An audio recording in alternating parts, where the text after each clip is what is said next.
Earnhardt. The yellow car is still in the picture. But Buddy Baker, who has a lot of sentiment among veteran observers, as one of the real... Oh, we have a problem. ...is throwing a tire. Bobby Allison with a horrible crash here on the front stretch. It has torn out a complete section of protective railing separating it. Alan Kulwicki becomes involved. Debris and is collecting other cars. There was a lot of debris in the front stretch. Kulwicki was involved. Richard Petty, I think, is another one of the cars. Lots of debris on the front stretch. Now, Bobby's car, to me, appeared to stay together quite well. He didn't get up into the fencing. Nearing the starting line. Right rear, it begins to shred, and the car goes out of control. You're at 210 miles an hour. You can see the right rear going. You see the debris there on the left-hand side of your screen. Earnhardt avoids Bobby. The car goes backwards. The aerodynamics get underneath the car, and Allison gets up into the fence. The aerodynamics lifted the car. They're not built to go backwards. Right underneath Harold Kinder. Harold, he stayed in there. Boy, I'll tell you, talk about a trooper. Kinder is right there. He's got the yellow flag out right away. That is a veteran, competent flagman. Here comes Spencer is second. They come through the tri-oval. Checkered is waving. Ernie Evans wins, and Rusty spins and gets airborne and flips wildly right at the start-finish line. Very reminiscent of his accident at Daytona. What a way. Yeah, he's moving. I see him moving around in the car. I saw it there. We see his head moving around. Yes, we do. Thank God. Now here is what happened. Okay, there's Rusty and Dale Jarrett running side by side. Earnhardt comes down on the inside trying to draft Rusty and go right out of the picture, and it looks, there he is. Earnhardt right up on the back bumper of Rusty, and he does touch him. That's and why around he goes. And that's one reason that Dale Earnhardt went down there. That's why he was so concerned, because he touched Rusty Wallace to start this situation, it looks like. And the car overturns about 6 or 7 times, pirouetting on its nose, end over end, side over side, comes to a rest on its wheels between the start-finish line and turn 1. He will be driver's car. Take a look at what happened here that's brought out the second caution of the day. There's Stanley Smith in the middle in the black car. They were running 3 abreast going into that turn, Ken. There's the car number 1 of Rick Mast.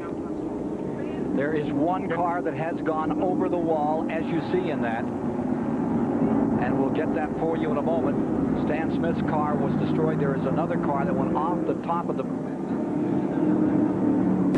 As you exit pit road. Wow, his car goes upside down and then comes back on the wheels as we see Musgrave's car sliding up against the wall, flames coming from it as he comes across the start-finish line. Into the catch fence went the Neil Bonnet, car number 31.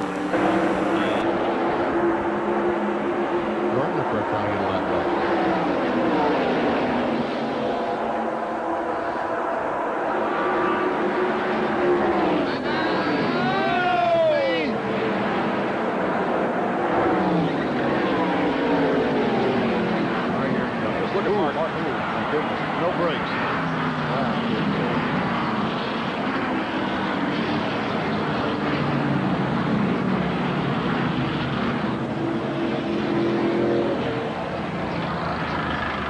Oh, thank God. He's getting out of that baby. Oh, my God, thank you. Oh. Say a prayer, Mark. Yes, sir, buddy. Let us all.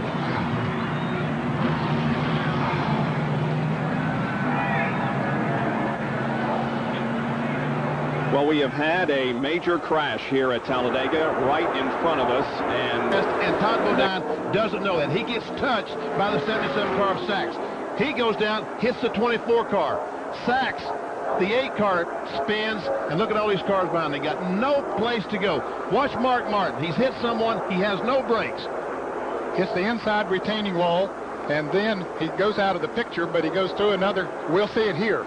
Now watch him. He hits the inside retaining wall. That's the car up in the middle of your screen. Hits the Die Hard 500 sign. Shoots through a guardrail right here. Goes right on through it. Mows it down. still at top speed and hits another fence and then the guardrail and finally comes to rest. He had to be going 100 miles an hour when he hit the end of that guardrail and then went over to the second guardrail where he finally came to his... Just about like running an event in a pizza oven, and there's a spin. There's trouble.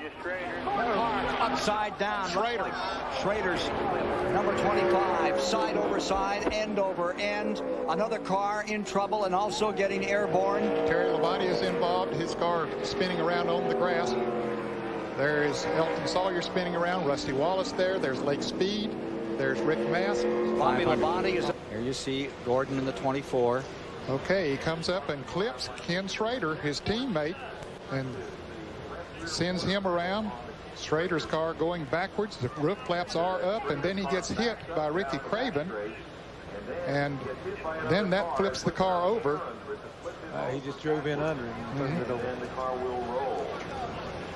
And then other cars coming back with all the smoke and people slowing down. They start hitting each other, and lots of cars getting involved as we see Schrader's car continue to roll and tumble on the grass. All day long. Mark Martin gets sandwiched again back there, this time as they go back to turn one. And Martin's into the wall now. Trouble in turn number one. Mark spins out of control. The whole pack is involved. Cars tumbling through the air. Over on all twisting around and hit again as it comes back to the bottom of the racetrack in the corner. A savage crash in turn one. Several cars involved. Mark Martin's car sliding back down the racetrack now, being hit by several others. And we have a pile of cars sitting at the bottom of the banking in turn one. Something just happened down at turn number one. Mark Martin kind of got it triggered going there and bounced into that outside wall, then went right down through the middle of the field, slammed into Ricky Craven's automobile, and he went flying up the banking and collected another group of cars, including Jeff Gordon, Ernie Irvin involved in it, again Jeff Purvis involved in it.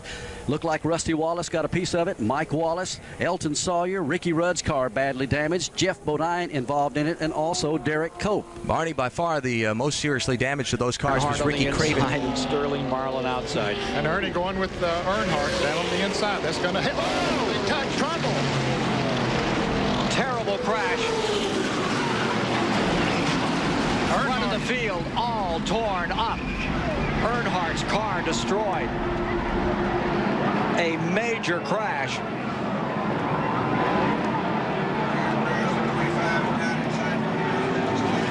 Sterling Marlin taking off the gloves.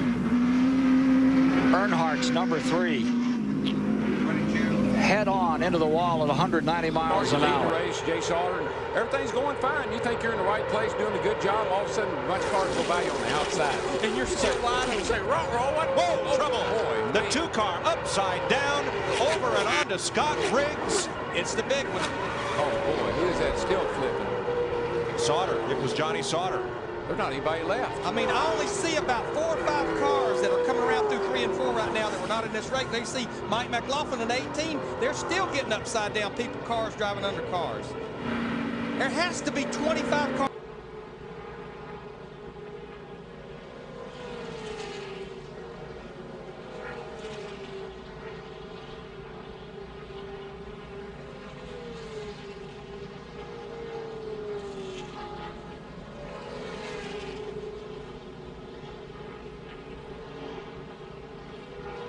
Yesterday, you worry about a driver mistake, a mental error, but yesterday we saw a mechanical problem that caused the big one. Right, Johnny Sauter running fourth, cut down a tire, trouble, turn one, hard, a car in the wall, and spinning down to the bottom.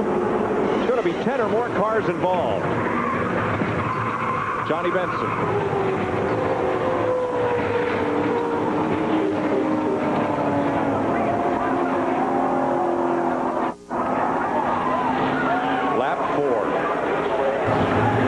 Idea about what happens here. Darrell, I believe the 12 car, Ryan Newman, looks like he was out of shape, maybe starting to get loose by himself. And Newman almost flipped over. Remember, he had that hard crash at Daytona where he got on his roof back in February. I can't imagine that there wasn't some sort of contact that started that, because that looked so violent. Man, that car was almost on its top right there. It hit that wall a ton. Rusty Wallace, his teammate, the 2 cars involved.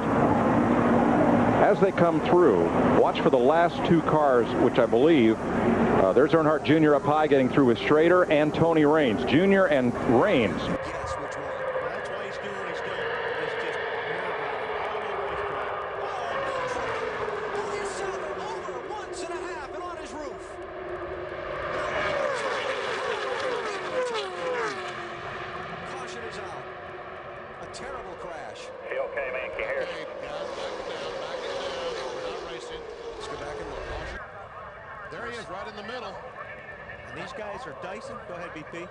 And there he makes contact. He comes down trying to get in front of Kurt Busch. They make contact. Watch that thing fly. You know, it lands on that road you talked about. And then when it gets onto the racetrack again, takes another nasty flip. Watch this hit. That's a hard one right here. Oh, man.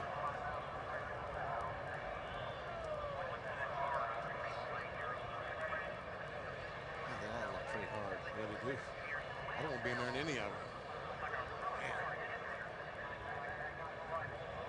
And like I said, that car really held up well above the driver. But you see the hood flopping around and the deck lid, the tethers.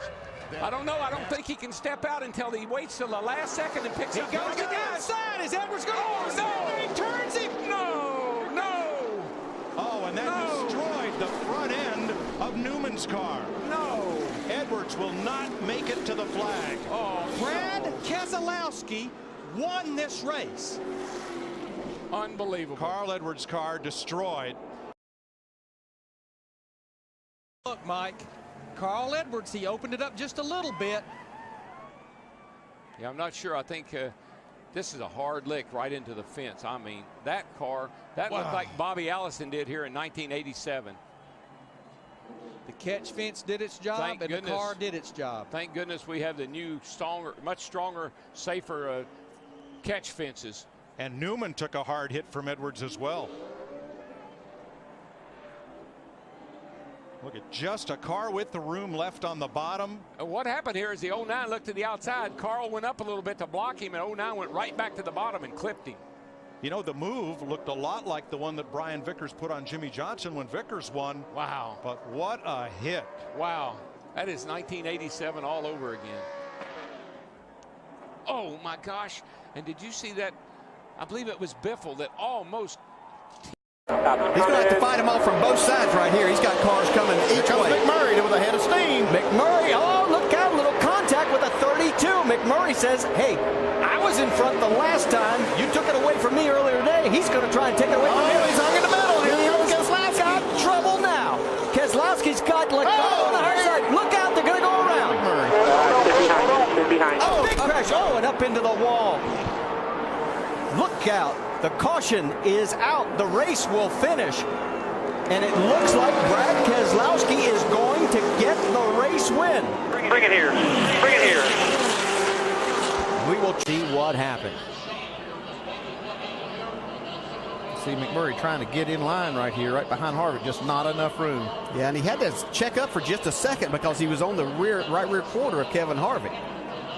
And then once he goes around, the chaos. Wow. Look at Setzer. Wow. Good to see him get out of that car, but that catch fence does its job. Well, and remember, they raised the catch fence after last year's race here. Also stretched it out over the... White flag. White flag is out. 2.6 miles to go. Oh, trouble. Trouble, the big one, on the dinger, on his lid. Side over side, end over end. Kevin Harvick's going to win this race. Actually ended this race. Hey, Jimmy Johnson got out of shape first there, but saves it. And right behind him, everybody starts getting together. Looks like Tony Stewart forces Allmendinger upside down. Boy, and that, thank goodness, the safer barriers on that inside wall. Yeah, and we've seen in past that when something happens behind the leaders, that NASCAR's let these guys race. In the 55, into the picture, pushed by Casey Mears. Kenseth with Harvick behind him. Oh, there's contact. Stewart into the middle of the pack and over.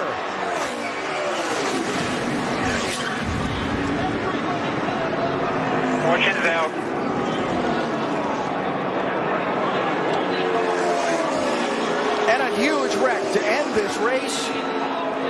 Matt Kenseth is going to get to the finish line first.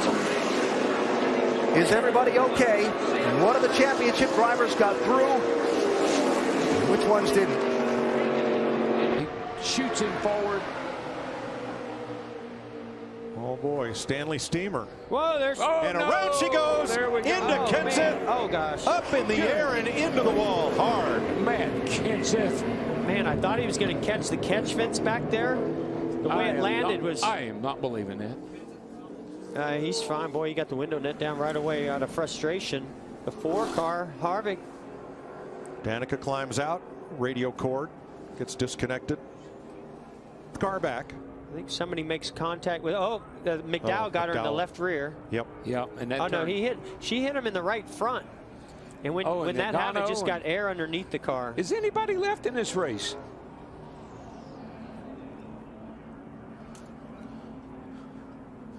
Let's watch from the Goodyear aerial coverage, and you'll see several things happen here as Kenseth's car comes back down to earth. I can tell you, a lot of teams are going to be freezing those shots to look underneath this car when they leave here. No, I saw that. It's not often you get to see.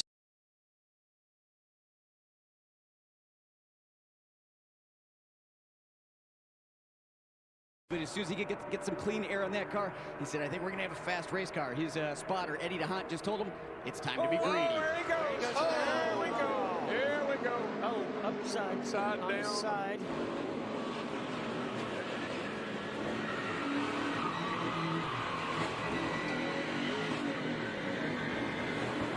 Well, AJ, that was a humdinger. Yes, it was, and that's there he is upside down, and I hope he's all right. I see him moving around in there. Here is the initial contact. You see Chase's car yawed out just a tiny bit in the corner. And they got him loose. All it takes. That's the one. He was going to save it until that last little bump. I was just going to say, AJ, just be a little patient here. We got a little ways to go yet, and you got a pretty good car. Wow. In a moment. This is amazing footage, folks. Incredible camera work. And just remember, there's a driver in every one of those cars. Watch it. Well, that's a long, slow roll for all.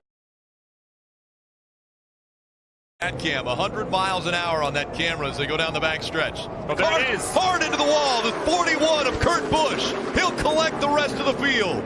The 18's in it. The 48's in it. The 88 is in it.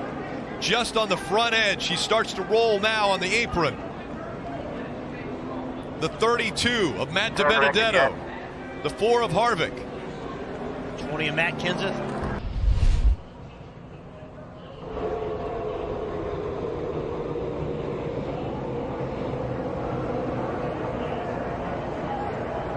Just looks like the 78. Was that the 38 perhaps of David Reagan? Yeah, I think it was a 38. It's like that 78 trying to make it 4 wide.